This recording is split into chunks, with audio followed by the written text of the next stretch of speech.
I love making things. I love spending time with my friends. One of my favorite things is making things with my friends. It could be their thing, it could be my thing, or even better, it could be our thing. I'm the kind of guy who will ask you what you want to do with your life, and then I will turn that into my new hobby. I've always done that. In high school, I would always ask my best friend what he wants to do with his life, and he would always just change the topic, and we'd end up playing World of Warcraft instead. He was the least motivated person I've ever known, but he was also one of the funniest. Near the end of high school, he told me that he wanted to enter a male beauty pageant for the school. He wasn't super popular, and he was literally entering a popularity contest. He was going to be competing against a lot of other people who were popular, and I don't really know why he wanted to do this. There were going to be like 400 people there, and none of them really even knew who he was. The pageant was going to have a talent portion, and in front of 400 strangers, he decided that he was going to do stand-up comedy, which he'd never done before. In fact, I don't think he'd even been in front of an audience since elementary school. And the crowd, mean high school students, didn't know him. So I knew he was a funny guy, but we only ever did inside jokes together, and I don't know how our inside jokes are going to play in a field of mean high school strangers. So he didn't seem nervous, but I was getting a little nervous. And I thought, just in case, just to have his back, I had a plan.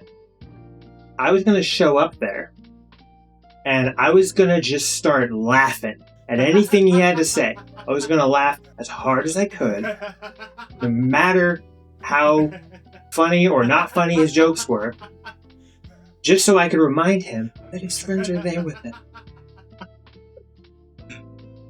It was a great plan, wasn't it?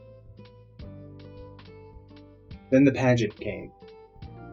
And halfway through, they had a sort of beach swimwear portion where the boys all came out in like swimsuits with no shirts, except my friend.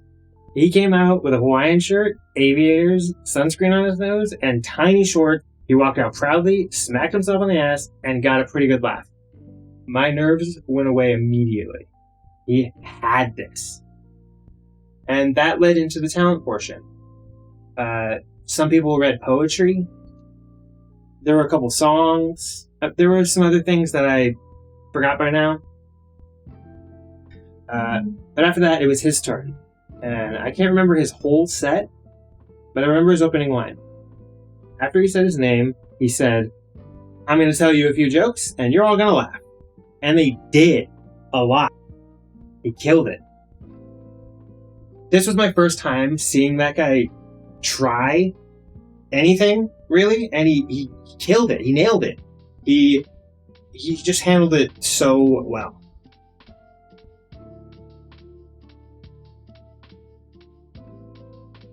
So after that night, we had a nice talk about him wanting to do more stand-up in the future. Like, he thought it was fun. He was excited to do something new, but he didn't know what to do. He didn't know how to do it. He had notes on his set that he had taken. He wanted to work on that. So I told him to focus on that, and I would go home and try to find him places to go where he can actually do it. So that's what I did. So I went home, which was about an hour away from where he lived. And I found that he was about 15 minutes away from a local comedy club. And about an hour away from that is LA, which has everything else.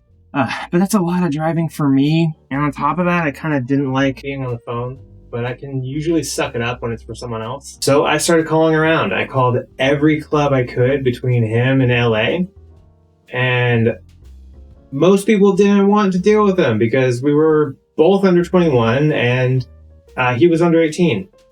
There was a lot of limitations, but after about a week of Googling and phone calls, I got 2 dates.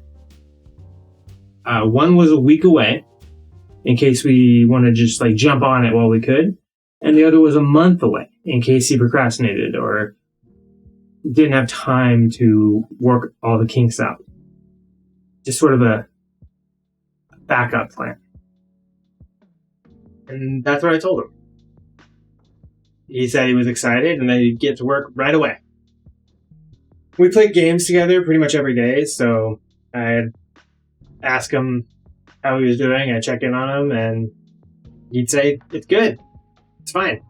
The day before the first deadline, he said he just wanted to take a little bit more time, so that was fine, but it got me nervous and made me think that I was pushing him too hard, so I started checking on him less frequently. Like once a week, I'd bring it up. Just hey, you writing? You working on that set? And he'd usually just kind of brush it off. As the new deadline was getting too close, I was getting nervous, so I made some more calls, and throughout that month, I got 2 more deadlines. And as the original deadline got closer, he seemed a little bit less and less interested until the day finally came, and he had never even started. He never worked on it once, and he didn't think he was going to anymore. He had lost interest. Things went back to normal. We went back to playing video games all the time, and we pretty much never talked about stand-up comedy again. That was that.